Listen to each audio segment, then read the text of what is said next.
Namo tassa.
Namo tassa bhagavato arahato samma sambuddhassa. Namo tassa bhagavato arahato samma sambuddhassa.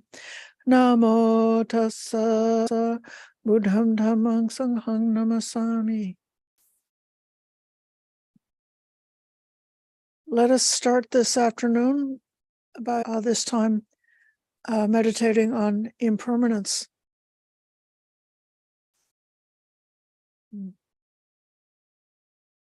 So if we're ready, we can start by coming to an upright and balanced meditation posture.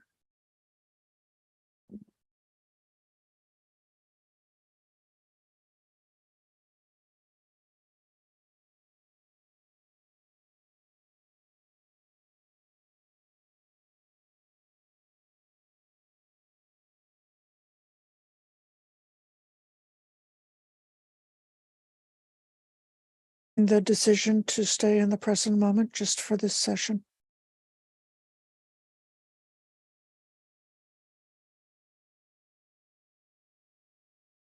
and arranging the upright and balanced posture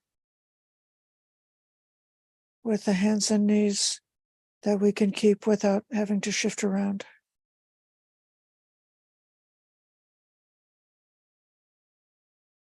The lotus posture for meditation, sitting on a chair with the back upright, is also fine. Standing is also possible for meditation. Just aware of the posture of the body.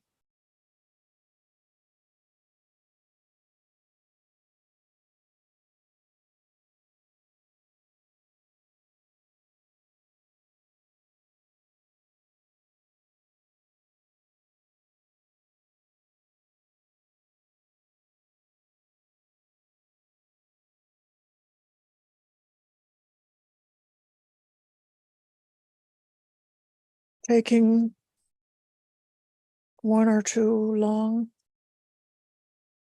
slow breaths to establish the feeling of breath, the sensation of rise and fall of breath.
Letting awareness stabilize on the rise and fall of breath.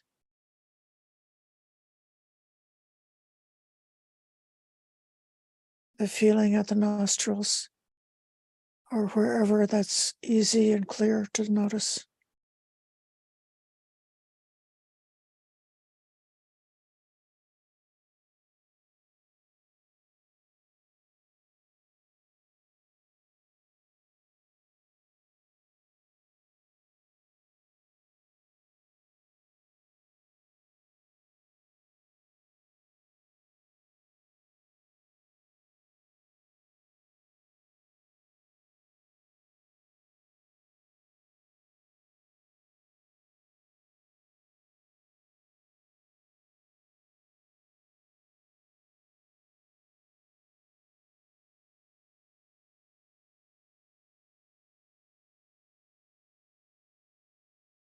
Sensations that might arise using the breath of the sensation of sound.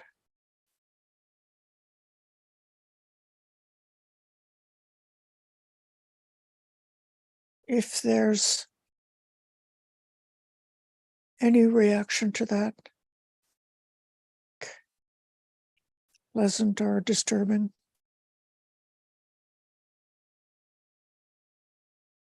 and then again bringing the breath to the forefront, and awareness goes away from the breath, then returning to breath.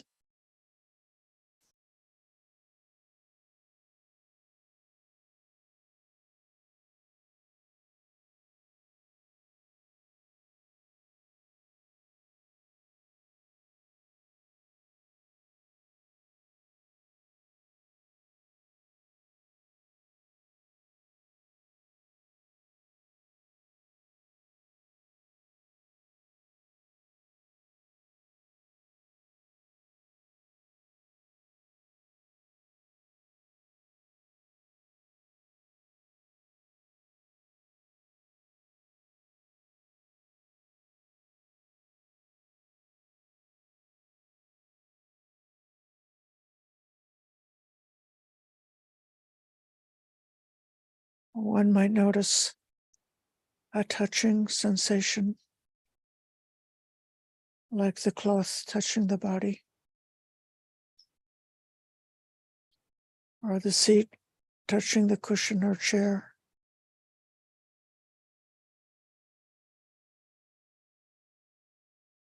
If it comes to awareness,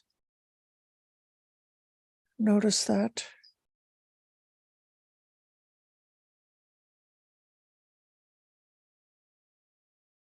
Without getting involved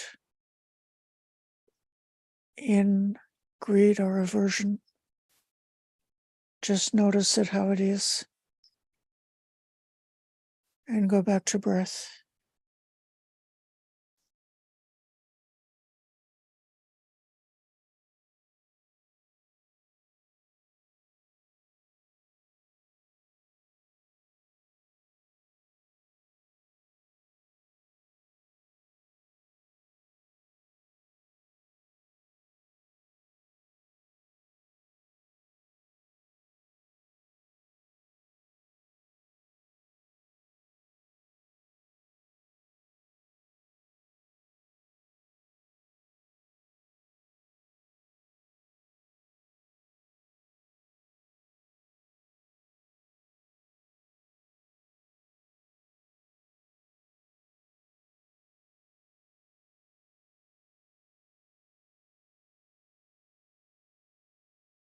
If there's any smells present,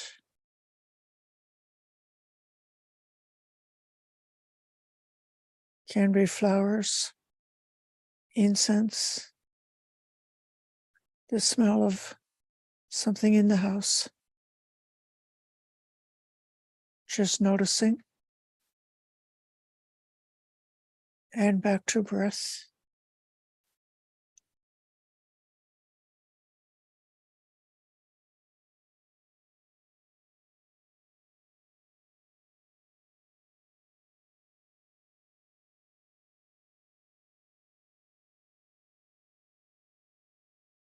If one opens the eyes briefly, might notice a color, and then back to breath.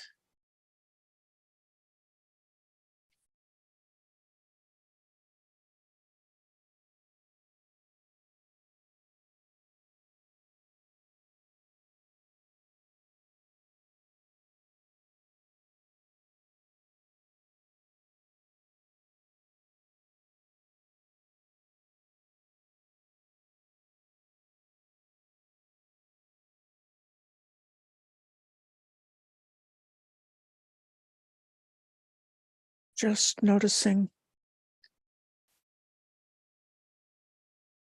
how the touch of sensations appears and disappears as the mind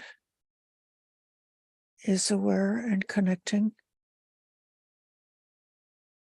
with the changing flow of perceptions, regularly returning back to breath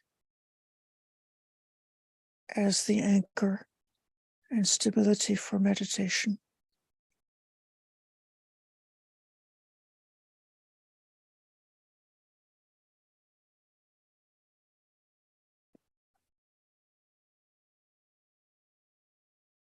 Allowing all the sensations,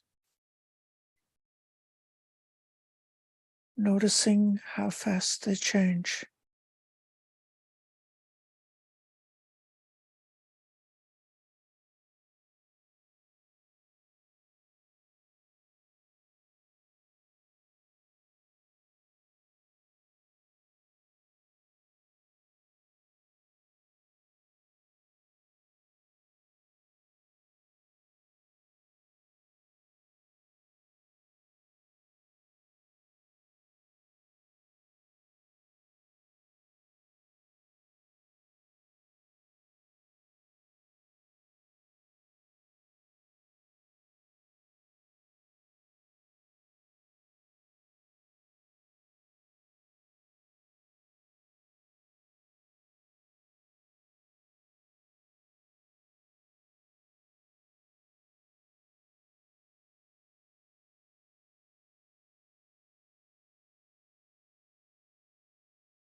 staying with the breath and the appearance and disappearance of sensations. If a thought comes along, it's just like a sensation touching the mind. See the arise and disappearance.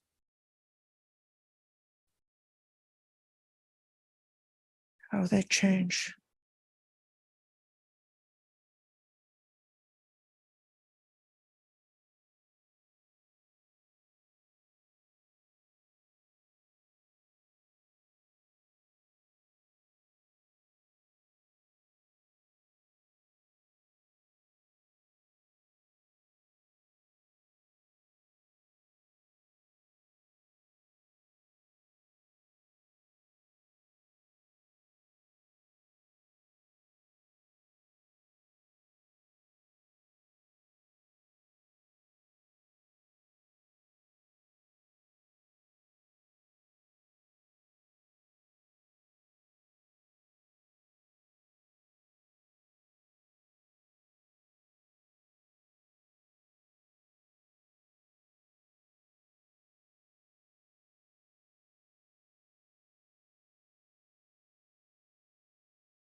Dear friends, we spoke this morning about perception, sanya, what perception is, how it connects with the other factors, the other mental factors in the five aggregates, how it connects with the body.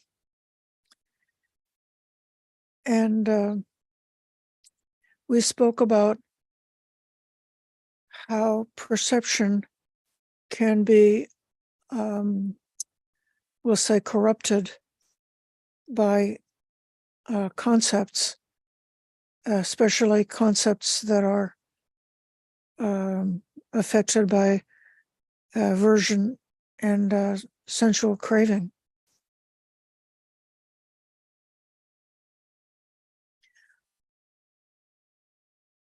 So there's two parts about these dangerous perceptions. One is a kind of a way that they start to spin together with feelings and volitions, accumulating growing energy, which is arising towards taking some kind of action, especially taking some action which is based on greed or aversion in this case. So then being activated like that is a lot to do with karma and how we are existing in this field of going around on the cycle of samsara, the cycle of rebirth, because of the choices that we make, the decisions that we make, the acts that we do, which are feeding into this process of rebirth. And in that way, meditation itself is a way of putting a pause on that quality that the human mind is constantly wanting to do something, and instead coming to not pick up whatever is feeding into increasing this energy towards actions, and instead denourishing those things. So in terms of the nivaranas, or the five hindrances, you could say that definitely sensual craving and aversion are two of the nivaranas that are part of this complex that I'm speaking about. And as well, restlessness and worry is also part of this same complex.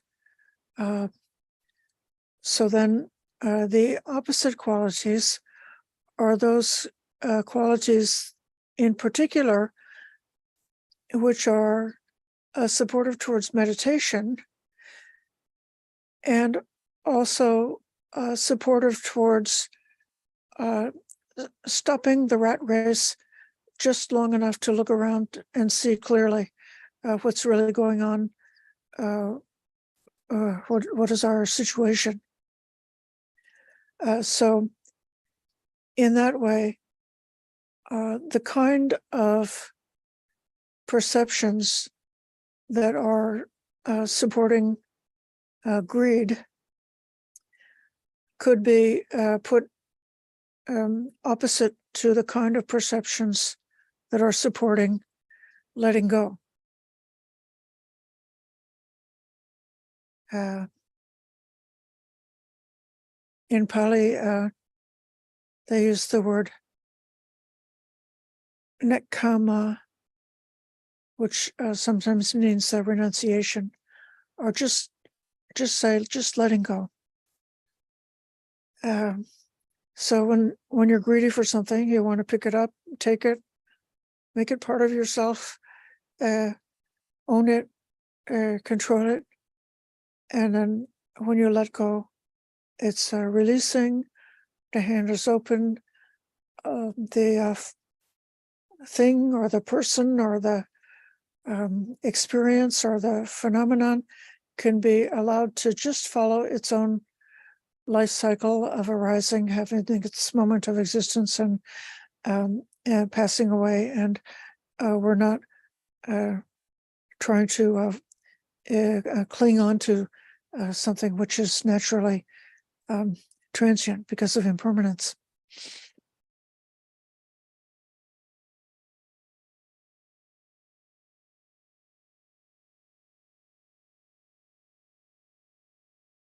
It can apply to letting go of something that's like a kind of a possession or material wealth or something like that, which has to do with assuring our comfort.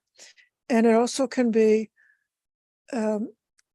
something even in the mental way, like being more relaxed, letting go of our opinions. So being open-minded, curious, and interested in a way means that we're letting go of a fixed idea or a fixation. And in that way, we're not rigidly trying to force the world to fit into some kind of a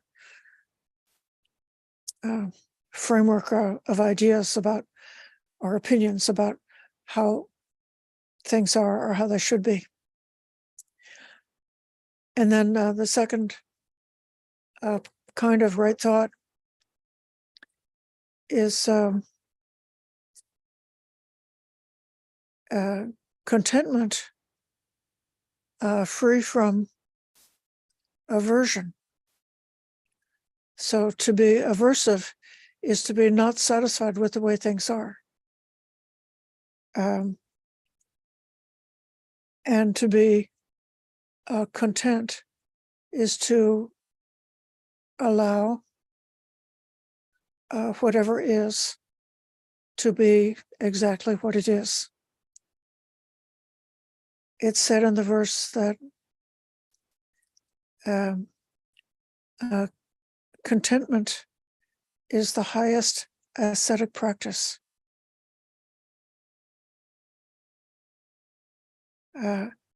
As a monastic, we're very, we have a lot of things in our lifestyle where we are depending on what is given to us for our livelihood. And for example, if I am in need of a robe because my robe has come to be worn out, and I need to give another robe, and some person might be willing to give a robe. I'm not allowed to just go up and say, "Hey, give me a robe." I got to just wait and be content with the robe I have. And then if somebody does offer a robe, I'm not allowed to say, please use this particular kind of cloth. Please make sure that the weaving of the cloth is very good. Please make sure it's made out of this kind of fabric and not that kind of fabric. Please make sure that the color is just exactly this color and not some different color. All of these ways of trying to control in order to have a particular certain kind of robe, we are not allowed to do, because we have to practice the contentment of accepting the kind of robe that's given. So a wealthy person who's been a Buddhist all their life, living in a Buddhist country, may know how to make a robe or obtain a robe and give a robe, which is exactly the, I guess you could say some kind of like an ideal kind of robe. There's one bhikkhu I know. He's a very nice Western bhikkhu, and he took up a lodging in a place that was deep in Appalachia, in an area where all the people around there are Christians. There's no Buddhists anywhere in his neck of the woods, but these very kind new friends are impressed and they're interested and they start to listen to the Dhamma and so forth. And so then when they learned about giving the robe, they wanted to give the robe. But what they're familiar with is the type of cloth that's used in quilting. That's one of the arts that they do in Appalachia. And they're used to using the kind of colors that they could find in the local hobby shop when they go to the store to get things for their quilting. And so they got him a robe that is it's within the regulations of a legal robe, but it's very different from any monastic robe that you will ever see, because the people didn't know, they just did what they thought. And so he got this robe, which the cloth is kind of like quite like thick compared with the usual robe, and the color is kind of more like bright than the usual robe. And that monk, he's practicing contentment. He appreciates, he's grateful for the kindness and the goodwill of those people, and for the skill they have in stitching and so forth. And he just happily wears the robe. Every time he wears that robe, he thinks of all his wonderful new friends, his Christian friends who made this for them according to what they understood. So that's practicing contentment. So then there is the kind of perceptions, the kind of thoughts that support causing the mind to become contented. And there are the kind of perceptions that would cause the mind to be discontented. And then I guess you could say the last kind of danger with a perception is the kind of thoughts that are perpetuating delusion, and the kind of thoughts which are opening the way for clear seeing of how it really is, for seeing the truth or seeing the reality of how things really are.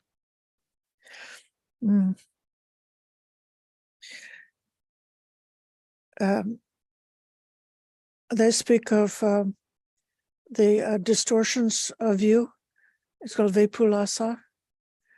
And one of the first major distortion is if you see something which is impermanent and you think that it's permanent.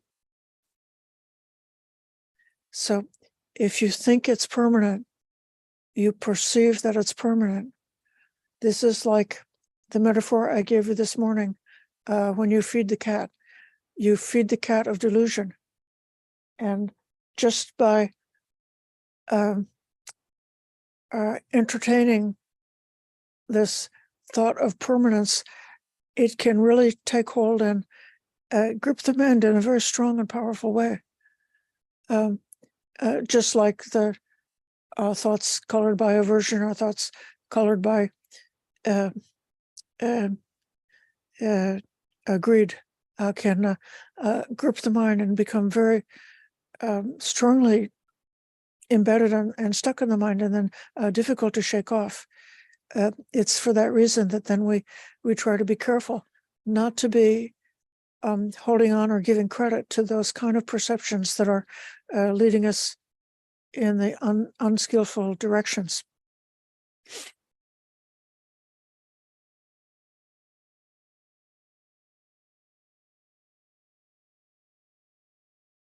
sometimes we have situations involved with like our social situation, or our relationships, or something with the family, or something at work, in which it seems like somebody has got a certain quality, and that quality then becomes a label. So if we think that somebody is lazy, and you can't count on them because they're so lazy they don't finish what they start. And then if you got this like fixed idea about another person, and then you treat them as if they're lazy and unreliable, that can become like a self-fulfilling prophecy, and it can sort of like perpetuate something that's very unhealthy.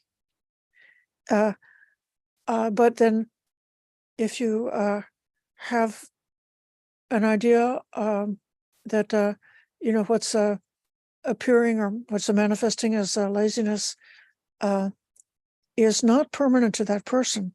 It's just simply a quality that's coming up because of the combination of the causes and conditions that are there for that person at that moment of time.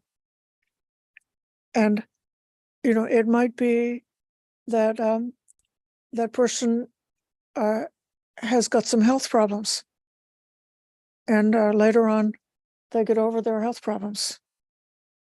Or it could be that that person has got 2 jobs, and they seem to be lazy at your job because that's only their second job and not their first job.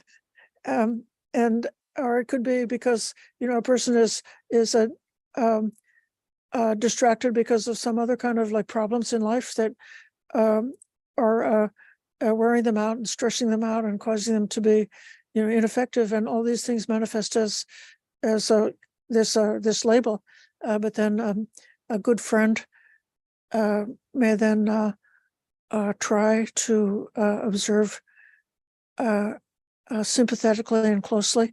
Instead of being the prosecuting attorney, they could try to be the defense attorney, and find out why it's manifesting in that kind of way, and then what's like underneath it.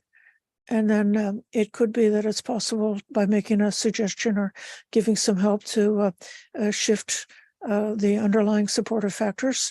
And so when the factors perpetuating laziness change, then the person might no longer be lazy like that.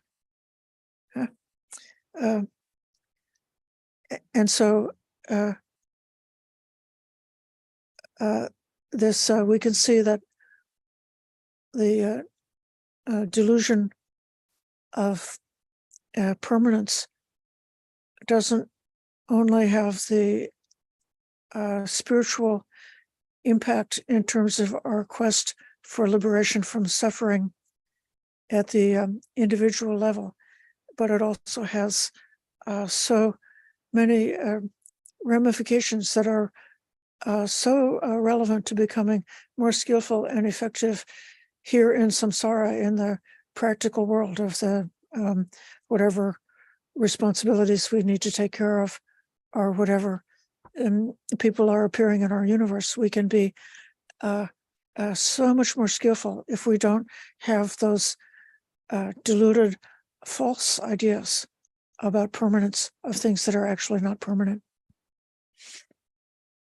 In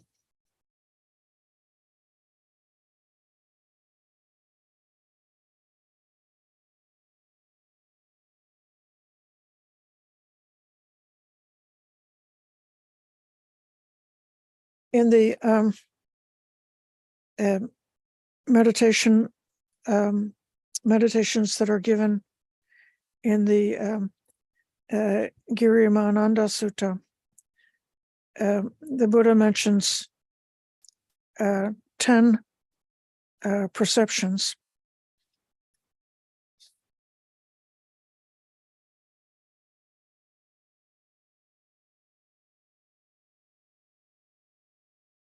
I'll read you off the list just for orientation.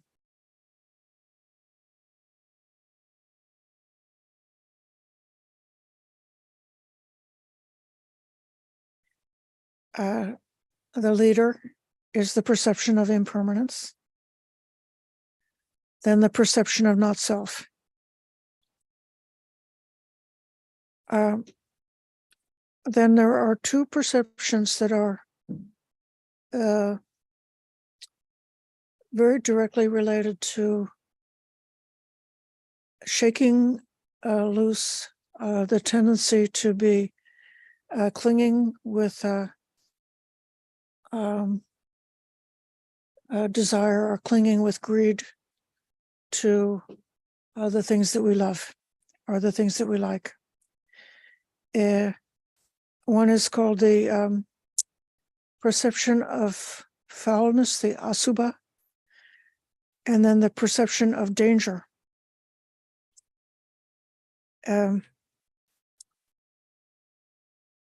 There's a few other suttas that are in this in the Anguttara Nikaya, besides the one that's the most famous in the Girimananda. And it's sort of interesting to compare them because they have some of the other related suttas have got a slightly different list that are much more directed to a person.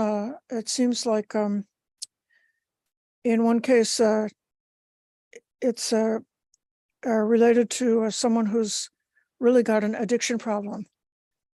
Either they're addicted to sex or they're addicted to food, they're addicted to pleasure.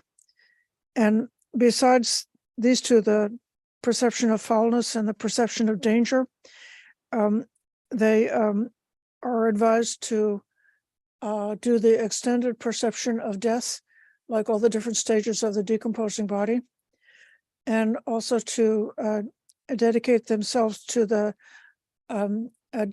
disgusting quality of material food. And these teachings are a little bit have to be approached with care because in the modern world we seem to be swinging in a really wild way between the disorders of greed and the disorders of hatred. So you would have people who are just completely carried away with greed, just completely carried away with seeking the life of pleasure, and it doesn't matter who they hurt in the course of looking for pleasure or looking for excitement. And then other people may be falling into like self-mortification, having eating disorders, or being not able to eat, or not taking care of themselves, not properly caring for the health of the body, neglecting their body, cutting themselves, committing suicide, all of these other dangers. So when for yourself, if you think you have that tendency, then you should be really cautious in spending time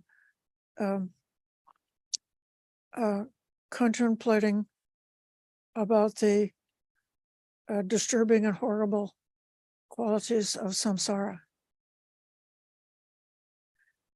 But if you have the opposite problem, if you're the kind of person who always just is attracted to beauty, doesn't notice things that are ugly, someone who has got this sort of like smug or self-satisfied quality that, you know, we live in America and everything's okay here, and Even if the people of the world are starving, we're all right. We've got enough to eat. Even if the climate is changing, we can just turn off the air conditioner. Even if other people are going without water, we can just pay a few dollars more and still get purified water.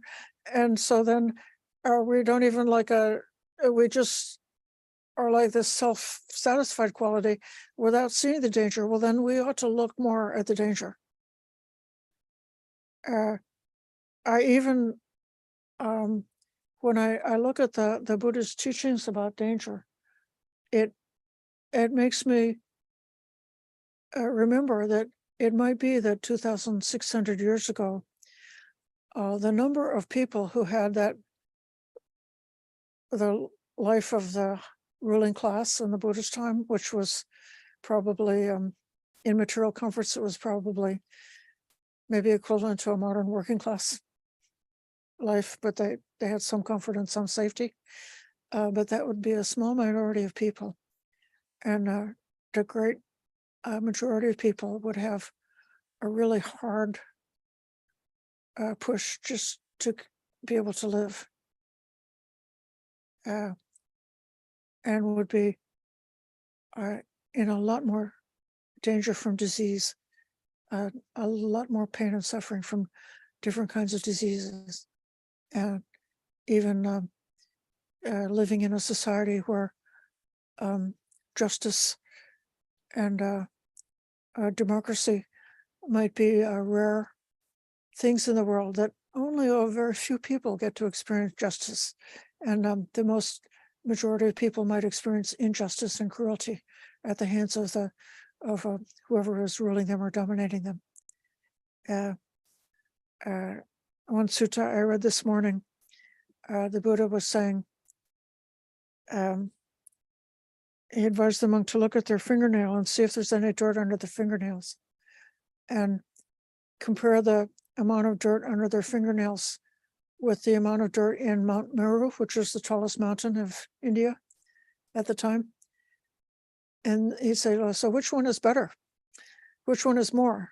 Is there more dirt in Mount Meru or more dirt under your fingernail?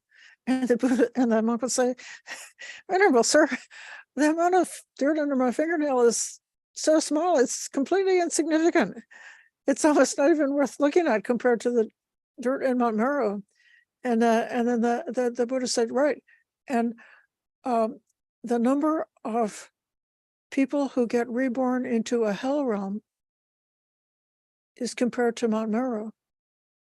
And the number of people who got born into the human realm is compared to the amount of dirt under the fingernail. So like hell realm is the realm of woe, the realm of suffering. And that metaphor is vastly greater than the relative wonderful life that's possible for one who's human, who's got the advantage of, this human mind, which is able to have such beautiful perceptions and think about such wonderful things. And so it might then be natural to have that contemplation of foulness or danger. I'm not going to go in a lot of depth about these particular two contemplations, but I want to read them to you. The asabha is the parts of the body, and it's just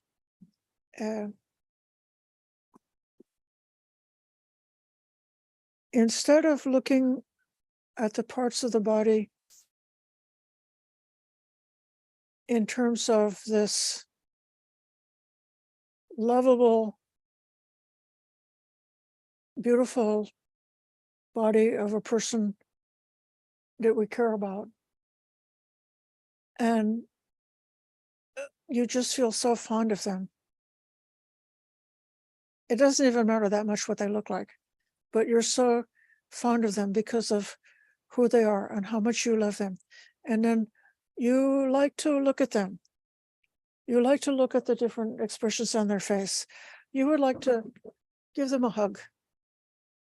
You would like to comb their hair or pet their hair. You would like to kiss them, just because they're lovable to you. And then when you see them in that way, you're not really looking at the parts. You're just looking at the whole person, and in terms of that lovable person. But that lovable person is impermanent, and as time goes by, that lovely body is going to become overwhelmed with disease. They're going to become quite hard to deal with in terms of that body.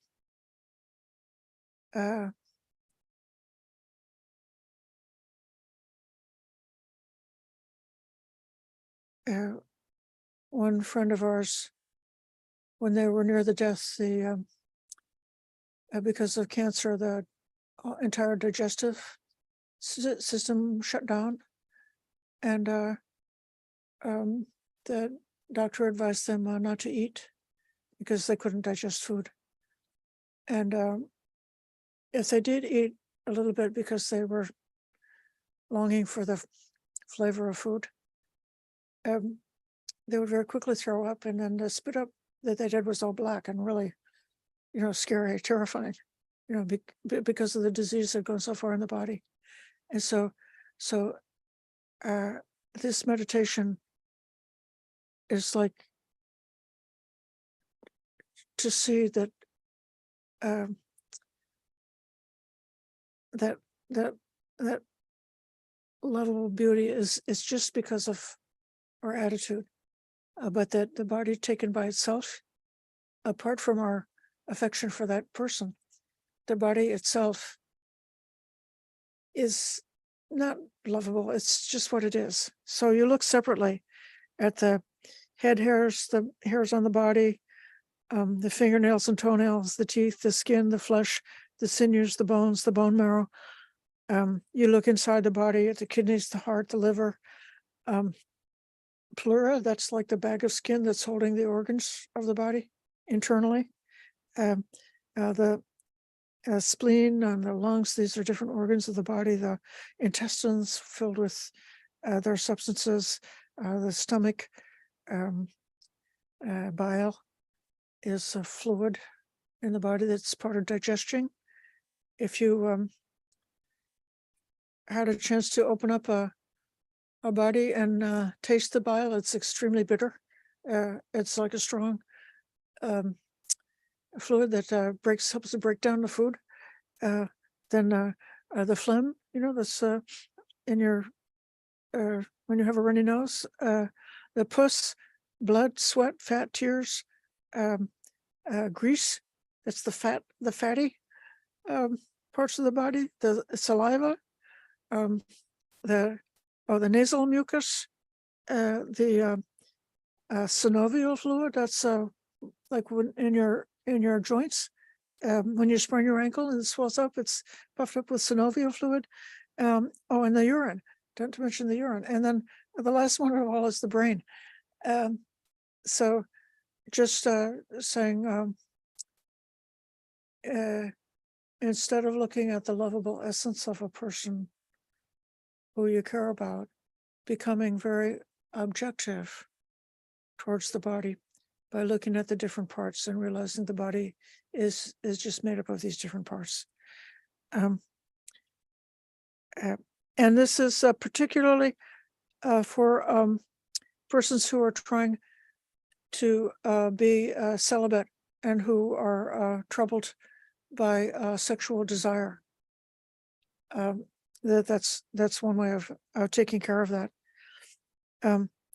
Then the perception of danger, the example given in this sutta about danger,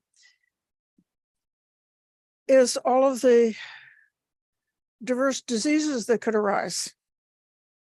Eye disease, ear disease, nose disease, tongue disease, cough, asthma, fever, aging, tummy ache, dysentery, cholera, leprosy, boils, ringworm, tuberculosis, epilepsy, skin disease, psoriasis, scabies, jaundice, diabetes, hemorrhoids, ulcers, disease arising from bile, phlegm, and wind, disease arising from change in the weather or from not taking care of the body, disease arising from attacks by others, injuries, disease that's a result of karma, disease that's caused by cold, too much heat, too much hunger, too much thirst, too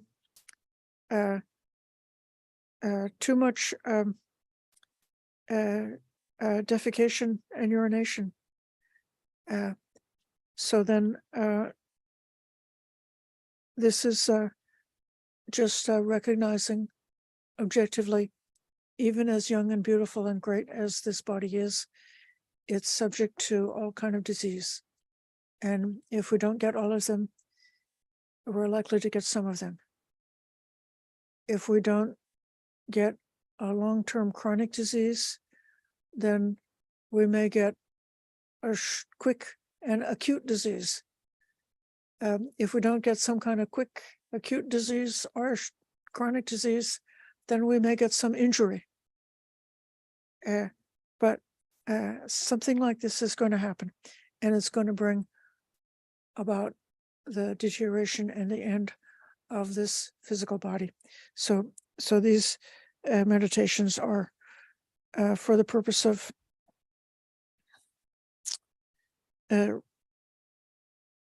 escaping the gravitational pull of sense desire.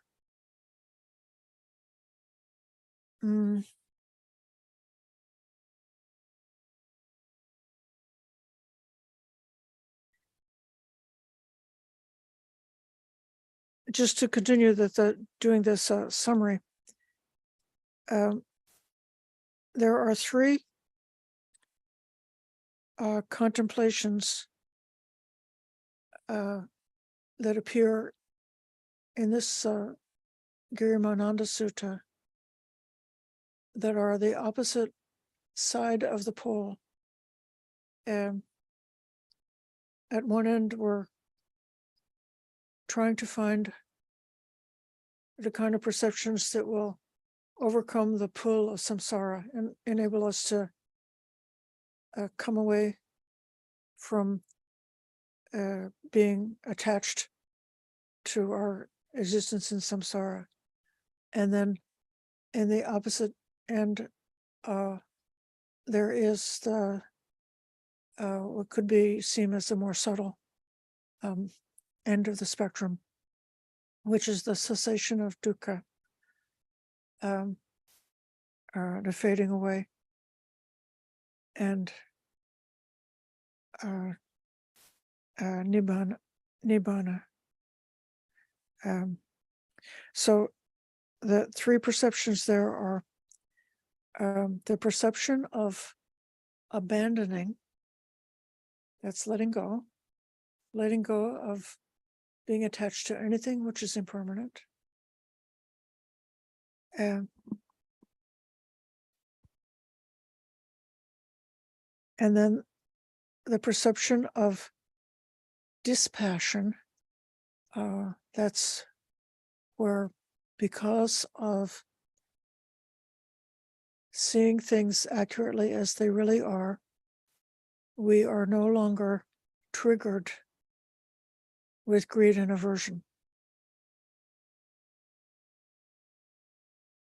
And there is this wonderful, pleasant alternative state, which is equanimous towards all those kinds of objects that perhaps for us in the past, or for a person who doesn't have that wisdom, would otherwise, for an ordinary person, could be a trigger for their greed to come up, could be a trigger for their aversion.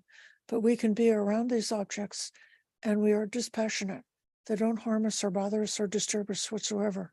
We are not disturbed. That's what dispassion is. So the perception of dispassion. And then the last one is the perception of cessation.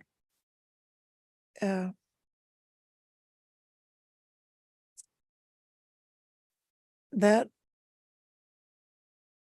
is particularly not only in connection to our greed and aversion towards sensual objects, but in terms of the craving that we have for existence in this world, or the craving that we have for existence in some kind of world. If we don't want to be human, perhaps we would like to be an angel in heaven. And if we've got the craving to be able to graduate from this life into the life of an angel in heaven, or if we want to graduate into the immaterial realm of infinite consciousness or some other realm of existence, and have that very pure and peaceful existence in that other realm, we're still craving for existence. But then the cessation is actually seeing that this existence itself is a kind of a chimera, a kind of a mirage, and it can pop like a bubble and it is no more. And then to be able to see that anything in all in the world is able to cease, and that in particular dukkha, which is characterizes our existence, it is able to cease. It's possible to give up dukkha. It's possible for it to be ceased and finished forever. So that's nirodha. I'm giving you now the summary of the 10 perceptions given in this sutta. The next two perceptions are related to having a very developing the ability to examine our own state of mind.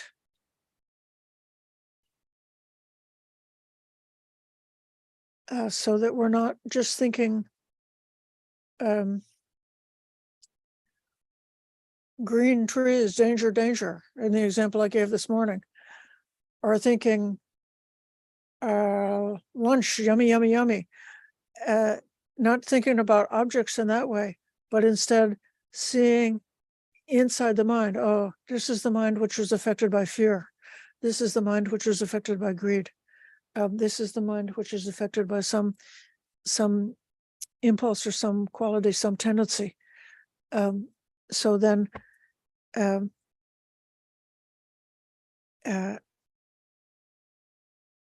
when we realize, even having a glimpse of this wonderful peace, especially through samadhi meditation, this perception of abandoning dispassion and cessation could be experienced in samadhi meditation. But then upon emerging from meditation and going back to the activities of daily life, it would be possible, depending on what kind of path and fruit that we've realized, it's possible for certain negative, unwholesome mental tendencies to come up again. And the perception of distaste for the world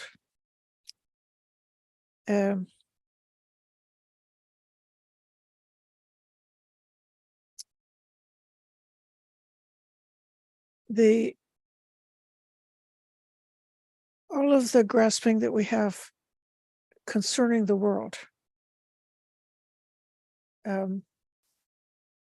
we don't want them anymore. We don't grasp them. We become detached from them. We become you could say otherworldly. So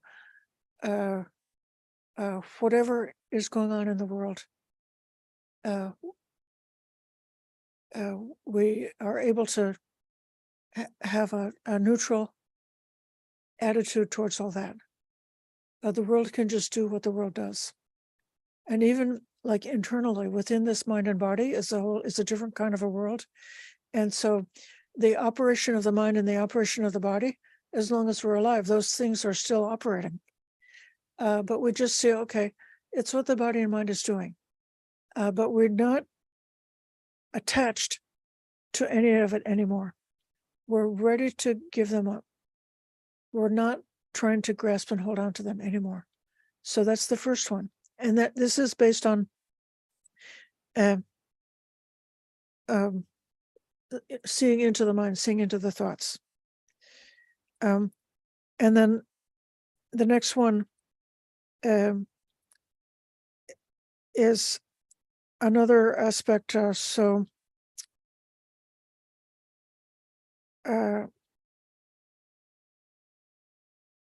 You could say it's a little bit technical about rebirth, but the formations of the mind, the way it works is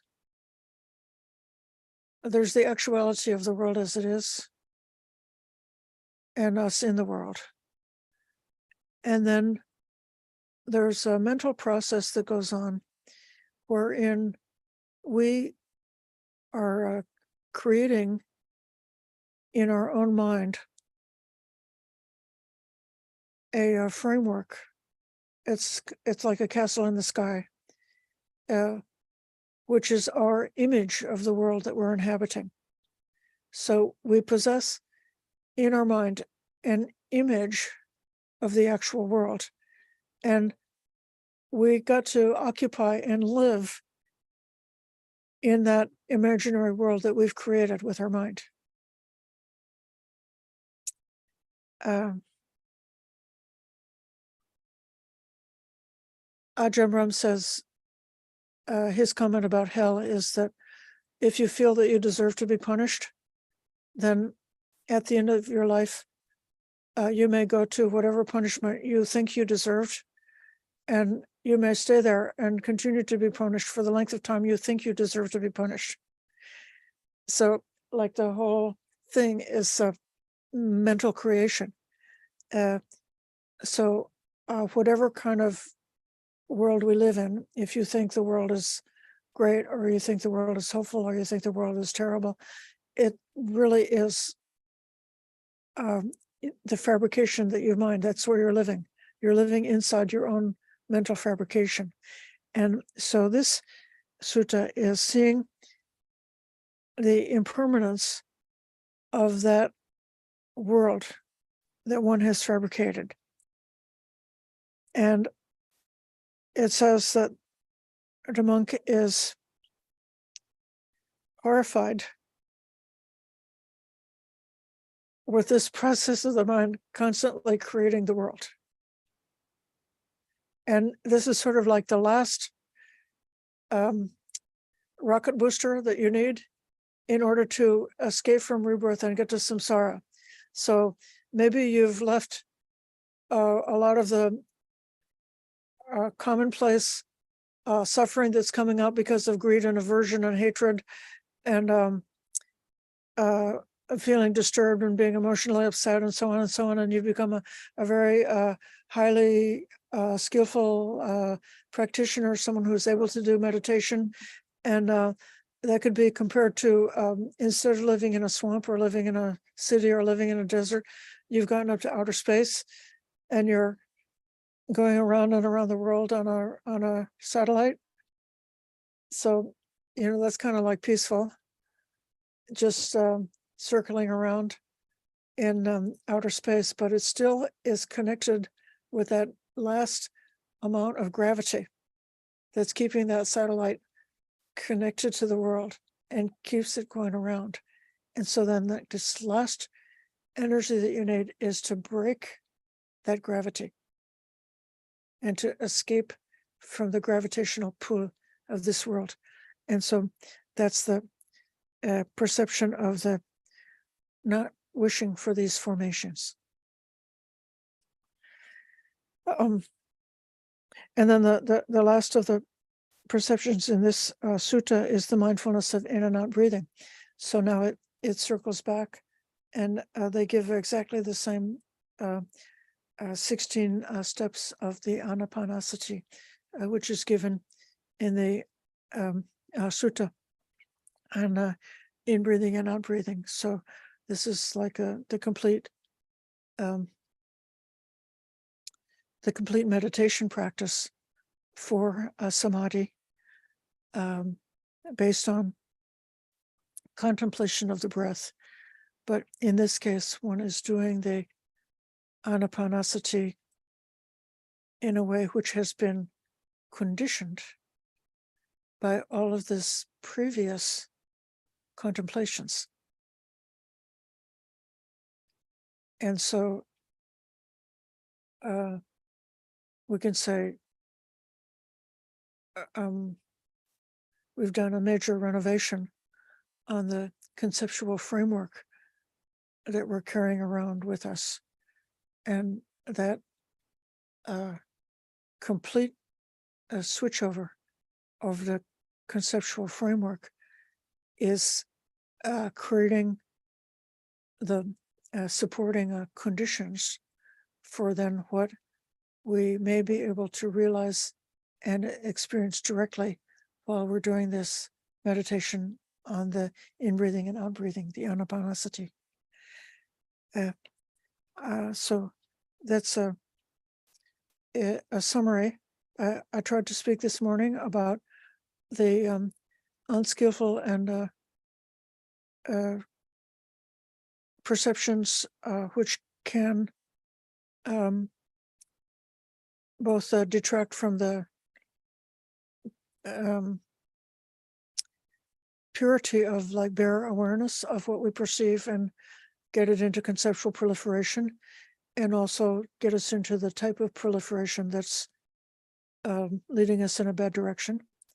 And then now in this hour, I tried to give the idea that there are some kinds of concepts that could be contemplated, reflected upon, examined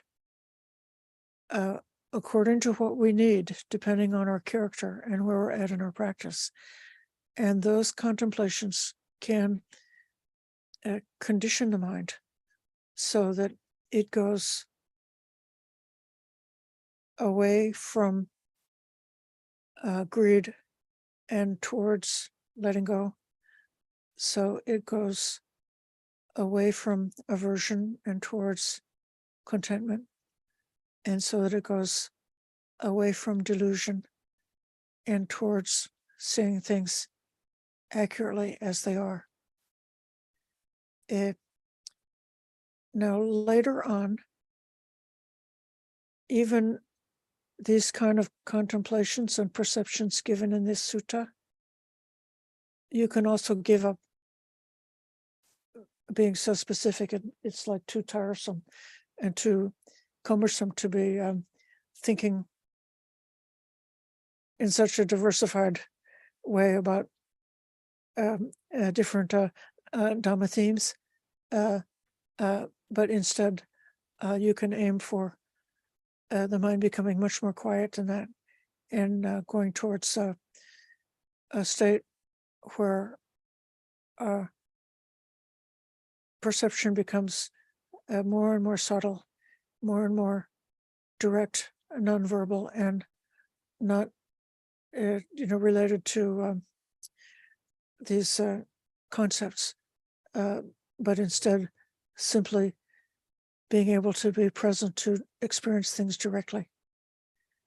I think we should have questions now, and then another set of meditation, and then we'll circle back at the end for a little bit more Dhamma reflection.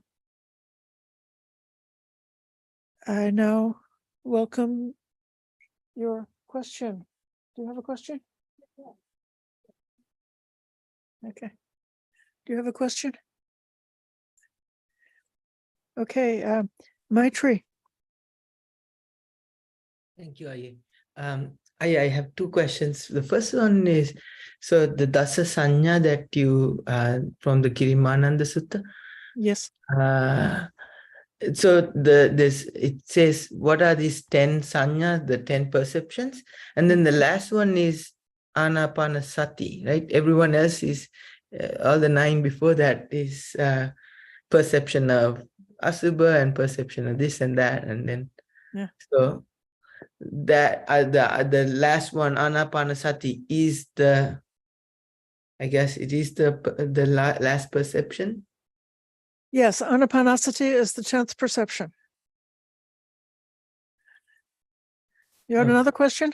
I did have another question, which is related to more from the morning discussion. So how you had the 5 khandhas. So sanya, which is the third of them, and the ordering is sanya, sankara, and vijnana. So sanya, then mental formations, and then consciousness. Yes. So I was thinking about it. It almost seems like, if you take some example, let's say you hear a sound, that contact is then gives rise to the feeling, either pleasant, neutral, or unpleasant. And then that leads to a perception that this is good or bad. And then I almost feel like at that point, the consciousness is coming in and saying, oh, this is good. And then that leads to, this is a pleasant sound, I want to keep hearing that. That leads to that, I want to keep hearing that, is the sankara, then the mental formations. So I almost feel like the consciousness is coming before the mental formations. And I was wondering whether the consciousness that we're talking about there is the I, me, my, like this is that type of consciousness, or consciousness is able to touch each one of the other 4 aggregates. So if you're aware of the body, you're conscious of the body. If you're aware of the feeling, you're conscious of the feeling. It's possible to have a feeling without being aware of it. And then, you've already kicked a dog and you didn't even know you were angry. But you did have a feeling, but you were not aware. But when consciousness is present and well developed, consciousness is aware of that. Then consciousness is aware of perception. I think it's kind of a useful distinction. The Western philosophers and scientists speak of the English word consciousness having several characteristics. One characteristic is that it is creating a self, because you feel that there's a subject which is aware of the object. Mm-hmm. And another quality of consciousness in Western philosophy is that it creates a stability over time, so that it seems like this finger here and this finger here are the same finger. So this one is this one and that one, both the same finger. It comes and goes, but it's still the same thing. So according to Western philosophy, it's a quality of consciousness that it makes this torrent of electric impulses become like things that have a continuous stable existence through time. And then it just goes a little hop and a skip beyond that, where we are afraid of death and imagining that there is a soul or a self which is existing even past the physical body and going to heaven. Now, the way vijnana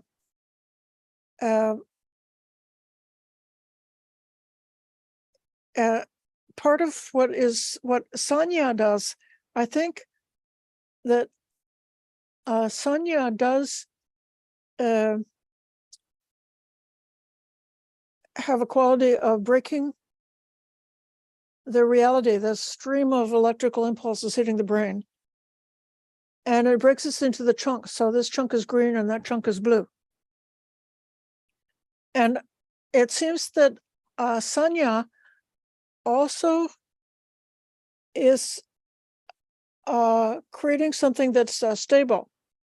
Like the green is always green and the blue is always blue.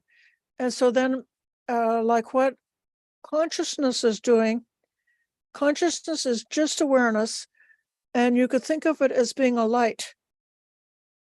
So if the light is shining on the perception, then you can be aware of the perception. If the light is shining on the Vedana, you can be aware of the Vedana. So in that way, consciousness is very much associated with awareness. And consciousness also is very important to understand that it's involved with helping a being who is trying to be born. So the being has to become conscious. It's not, or else it won't live. It'll be stillborn if it doesn't gain consciousness. Right, and then so that they don't. It seems like the Buddhist teaching does not say that sanya is involved with creating concepts, but the sankhara, the formations, is where Buddhism thinks that the concepts are coming into play. But you can see how the Vedana feeds the sanya, and then the sanya feeds the Vedana. So once you have a sanya, then you have a certain feeling about that. You like it or you don't like it. And so the two, those Vedana and sanya goes back and forth, building up synergy. And then sanya and sankhara creating concepts. And then once you've created a concept, then you are having perceptions that are within the framework of your concepts. So it's all feeding together. It's like a stew, that's like got a little vinegar and some salt and some sugar. So you can't really, separate them and say, here's the vinegar, here's the salt, but you can catch the flavors.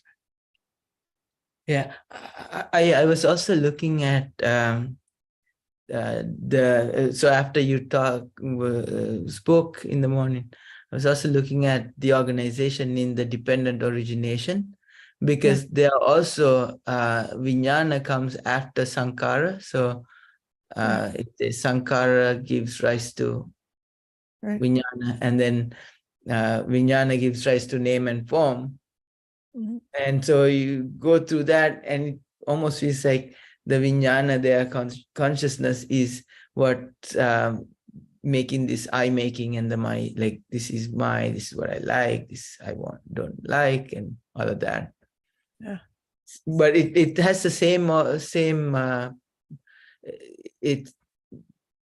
so the ordering here in the 5 khandhas, where sankhara and then comes vijnana, it's a similar organization there that says sankhara gives rise to vijnana, and then vijnana gives rise to name and form. Okay, so you could think of avidya pachaya sankhara, sankhara pachaya namarupa. From ignorance, there's formations. From formations, there's name and form. that's sort of like the brief summary of the entire dependent origination. So because of ignorance, all of the karmically effective choices that we have made throughout all of the eons of our previous existences, that's all of the previous sankhara, independent origination. And that kind of culminates into the particular vijnana that's arising. Yeah. And then that vijnana then Is to name and form. is feeding the name and form. In the five khandhas, it's more like it's the same cycle, but it's taking it from starting a different starting point. So you start with name and form, that's the body, you could say, is the form, and then the other parts of the name. Yeah. And then, there's the feeling, the perceptions, and then based on those two, then especially when we come to sankhara, Yeah. that's the elaborated concepts and mental proliferations that are particularly leading to karmic choices. Even choosing what we think about is a kind of a karmic choice, not to mention making decisions about the things we're going to do. And then in that case, the vijnana is the culmination. And so the vijnana is, these are all five khandhas, is the Buddhist summary of dukkha. So the body is suffering, feeling is suffering, perception is suffering, making choices is suffering, but vijnana is the most worst, horrible suffering of all. It's the epitome of the ultimate suffering, because it's the vijnana which is jumping on to the next life. So it's still, involved with the cycle of rebirth. It's just a different piece of the pie, or different, a different slice of the pie that's being looked at. Thank you, Ayi. Yeah.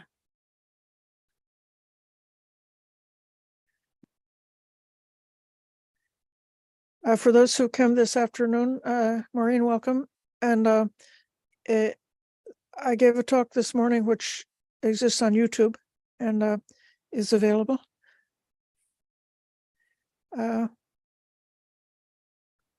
Thank you, Aya. You're welcome. Any other questions from what we've been discussing just now about whether it's okay? Actually, that we don't have to say we reject perception. Instead, we choose the skillful perceptions that are supporting the heart and the mind going into a wholesome direction.